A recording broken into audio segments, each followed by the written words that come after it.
Good day, students. Welcome to another class in MAPE. And this time we will be talking about the elements and principles of art. Okay, this is just a review because I know that you have already tackled or encountered this topic on your last MAPE subject. First, we will be discussing what are the elements of art. The elements of art are the building blocks used by the artist to create a work of art. It is the guide or their guide in making their masterpiece. So we have 7 elements of arts. We have line, shape, form, value, texture, color, and space.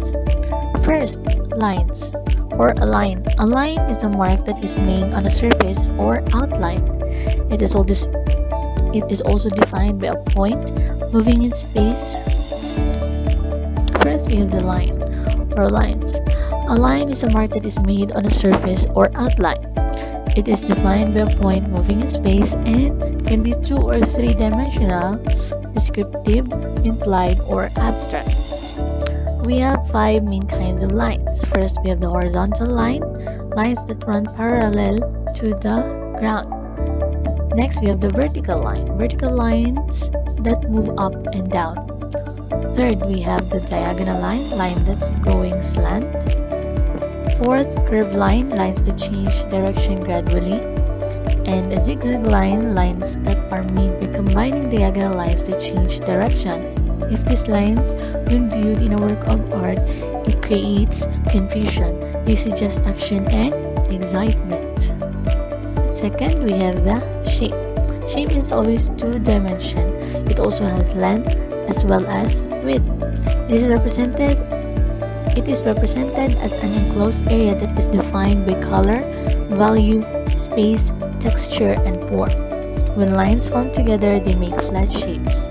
Like for example, if you have 3 lines, you can combine it and make a triangle. And if you have 4 lines, you can combine it and make it a square.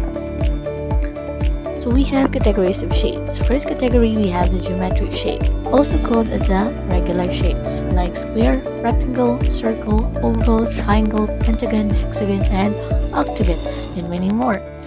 These are shapes that is easy to recognize and is used in math informations also. Next category, we have the organic shapes. Organic shapes are also called as freedom shapes. These are shapes that seems to follow no rules, figures that have natural look and flowing, curving appearance. Like the shell, you can see that it is not really a circle, and a leaf that has its own shape, and the flag, which is supposed to be a rectangle, but when it's blown by the wind, it creates other shapes. So next, we have positive shapes. Positive shapes, it is a solid form in as designed, occupying positive space. The positive space is masked by black. Next, we have the negative shapes. It is the space around the positive shape. The negative space is masked by black in this picture. Next category, we have the static shapes. It appears stable and resting. It does not move or it has no movement at all. Next, we have the dynamic shapes. Dynamic shape, it appears as if moving and active. It's like a moving picture. Next. Next is form. Form has always 3 dimensions or 3D. It has length, width, and height. There are types of form. First, we have the cube, a regular solid of 6 equal square sides. Next is a cylinder, a surface traced by a straight line moving parallel to a fixed straight line and intersecting a fixed planar closed curve. Next, a cone, a solid generated by rotating a right triangle about one of its legs. Next, the sphere, a round solid figure or its surface with every point on its surface equidistant from its center. Next element, we have the value or the tone. Value or tone refers to the changes in the base color, ranges of lightness and darkness within the picture. We have 2 types of color or tone. We have the tint and the shade. The tint is adding white to color paint to create lighter values such as light blue or pink. Next, we have the shade, adding black to the paint to create dark values such as dark blue or dark red. You can see the transition of the colors in tint and the shade. It's like a swatch in a lipstick. Next, we have high key and the low key. High key is where the picture is all light values, and the low key where the picture is all dark values. We can also call it as the black and white picture.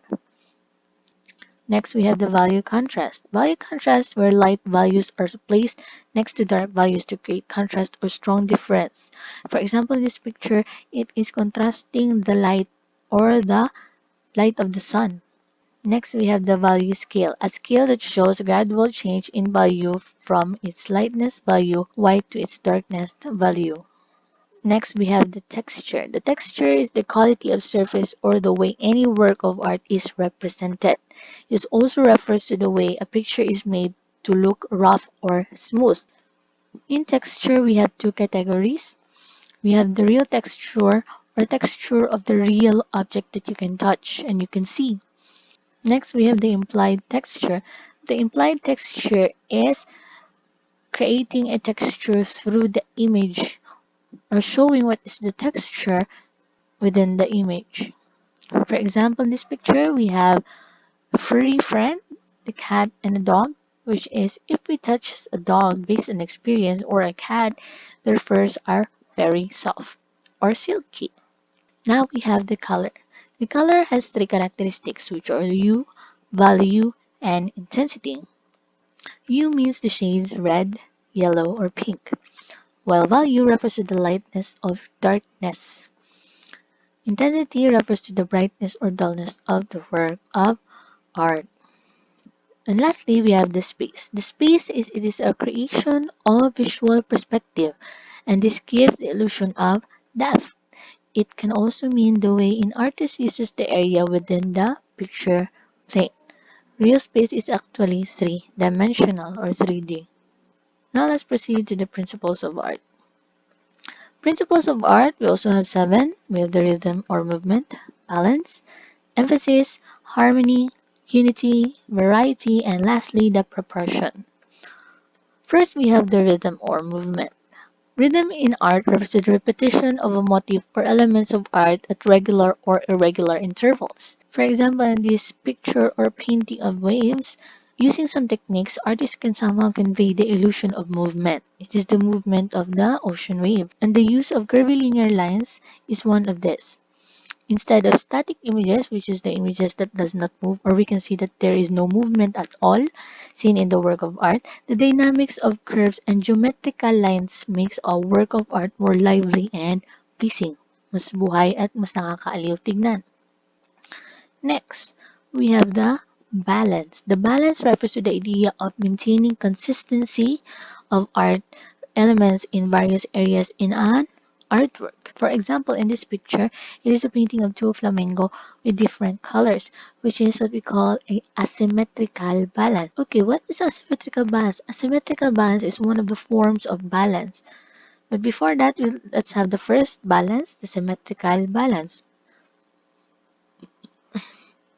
When the same shapes, colors, and other art elements are evenly distributed on either side of either the vertical or horizontal midpoint of a piece.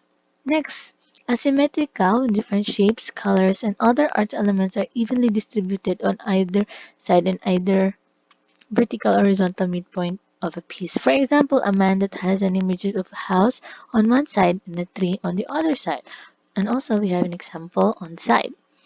Next, we have the radial symmetry. Radial symmetry on various art elements like shapes, lines, colors branch off from a central point. Radial symmetry is most likely in a circular form. Third, we have the emphasis. As you can see on the picture, it is emphasized that there is a heart or a red heart. There is emphasis when an extraordinary or a different line, color, or shape is placed in the midst of a regular pattern. Next, we have the harmony. When art elements like colors, shapes, and lines complement one another, harmony is created. For example, in this picture, it is a painting with more on color blue. We can see the harmony of the color blue. Next, we have unity. Unity is related to the sense of oneness, wholeness, or order in a work of art. It is also combining similar colors, shapes, lines, textures, and patterns in artwork and create unity and harmony. For example, in this picture, you can see many different kinds of colors and many different kinds of shape, but as a whole, it is united. Next, we have the variety. Variety is a principle of design concerned with the diversity of contrast. Variety is achieved by using different shapes, lines, colors, and other elements of art. For example, in this picture, the artist used different kinds of colors, and you can see that it's formed on different kinds of shapes. Next, and lastly, we have the proportion. Proportion refers to the relationship of certain elements to the whole and to each other. For example, in this picture, the size of the apple in the picture is proportion in real life, and as a whole, this painting or these objects on the painting, we can see it on the kitchen. So lastly, please review and do not forget to answer your quiz. I have prepared a 20-item multiple choice as your assessment. So thank you for listening. So good day, stay safe, and God bless.